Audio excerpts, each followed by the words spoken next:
AI-4, o golpe militar e a nova Constituição, a ascensão da ditadura militar total no Brasil. Você com certeza já ouviu falar do AI-5, o ato mais violento da ditadura militar brasileira. Mas o que quase ninguém comenta é que antes dele veio o AI-4, um verdadeiro golpe dentro do golpe. Foi esse ato que destruiu a Constituição Democrática de 1946 e abriu o caminho para a ditadura sem máscara, institucionalizando o autoritarismo. Eu sou o Cid Vieira e hoje você vai entender como o AI-4 foi o verdadeiro divisor de águas que transformou o Brasil num estado de exceção. E mais, vamos mostrar como em 1968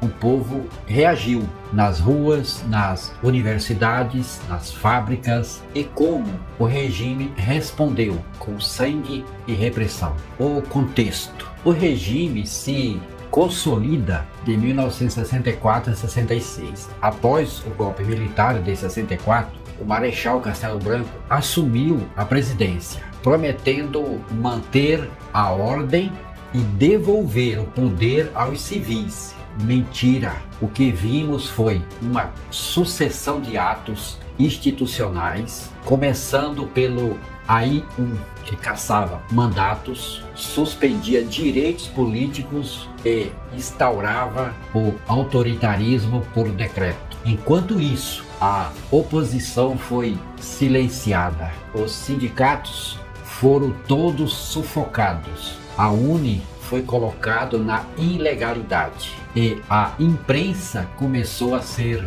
censurada. Castelo Branco, mesmo sendo da ala moderada, governava por decretos e atos de exceção. Ele criou uma nova política de elite subserviente ao poder militar. Uma arena que era o partido de sustentação do regime, o Brasil assistiu impotente à construção de uma estrutura autoritária que iria durar por décadas. Castelo Branco dizia que o golpe era provisório, mas seus atos mostravam o contrário. Em vez de devolver o poder, ele aprofundava o controle autoritário com mão de ferro, a disputa pelo futuro do regime. A ditadura não era transparente. Havia dois grandes grupos entre os militares: os chamados castelistas moderados, que seriam os moderados, querem um regime autoritário, mas com transição gradual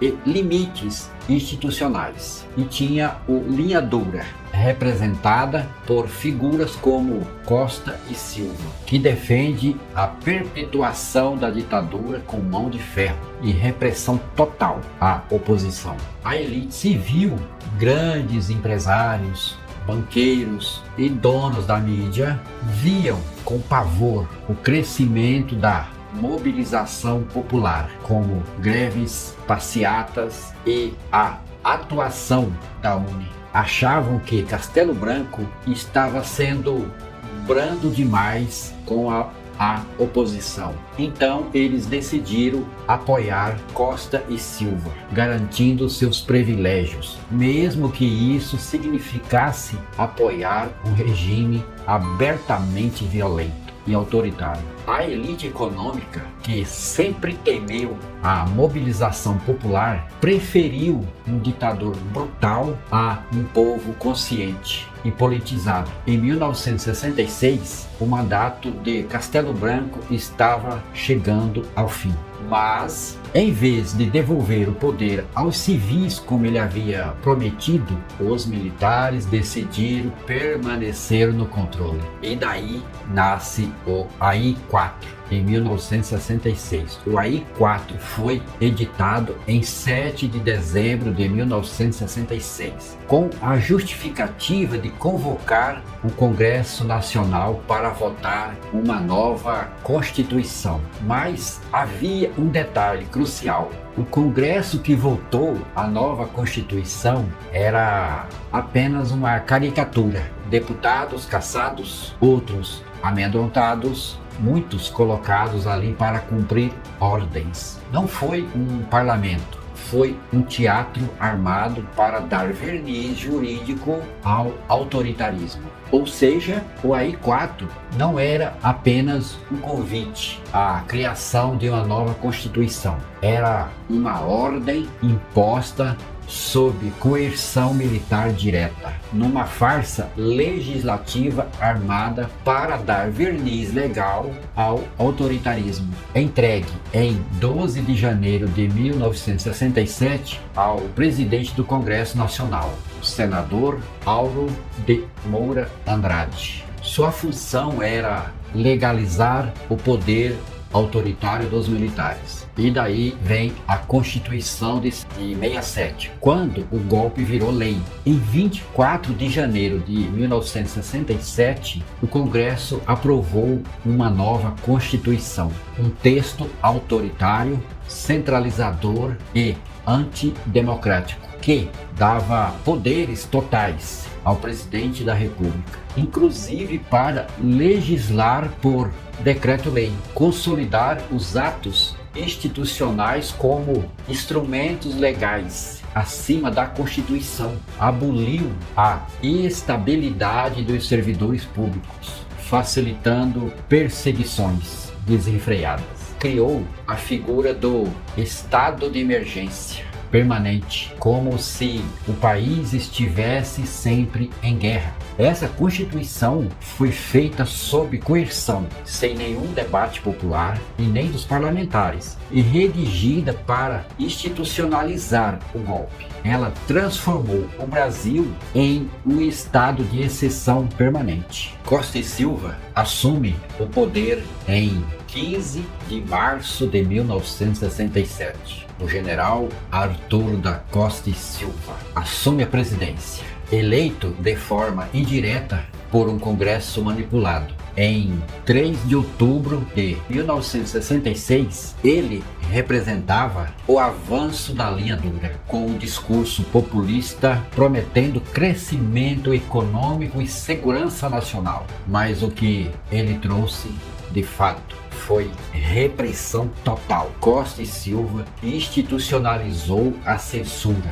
reforçou a perseguição aos estudantes, sufocou a liberdade da imprensa e abriu caminho para o autoritarismo sem disfarces. O crescimento econômico da época, usado como propaganda, veio à custa de arroxo salarial, censura às greves e concentração de renda. A pobreza aumentou desenfreadamente, enquanto os ricos ficaram ainda mais ricos.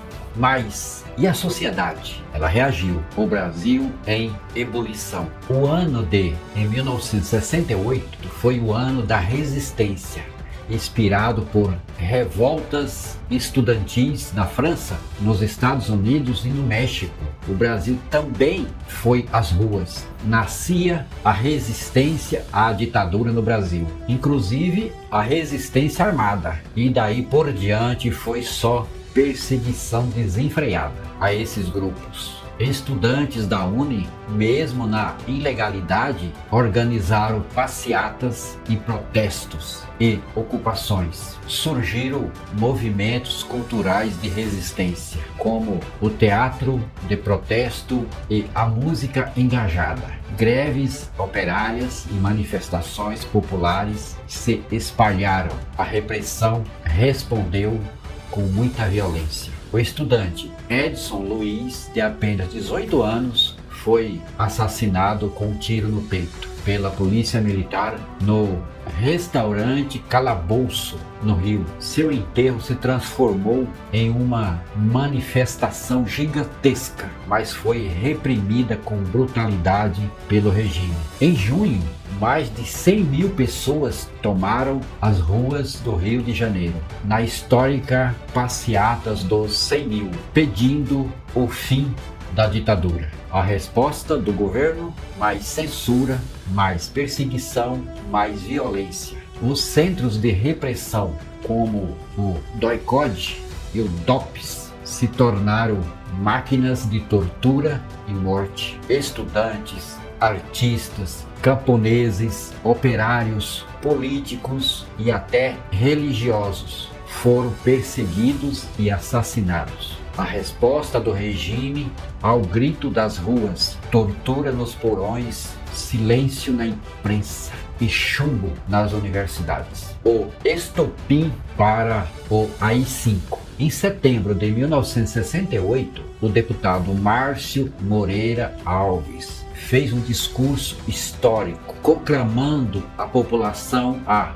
boicotar os desfiles militares de 7 de setembro. O discurso de um deputado virou ameaça. A liberdade de expressão virou crime e a ditadura mostrou que não tolerava nem os mínimos gestos de resistência institucional. O governo cobrou a sua cassação imediata, mas o Congresso se decidiu em um raro momento de resistência institucional. Esse foi um estopim. A linha dura, já incomodada com a explosão das ruas, aproveitou o momento e, em 13 de dezembro de 1968, Costa e Silva decretou o Ato Institucional número 5, o AI-5. Daí não havia mais freios nem limites, mas isso é assunto para o próximo vídeo. E para concluirmos, o AI-4,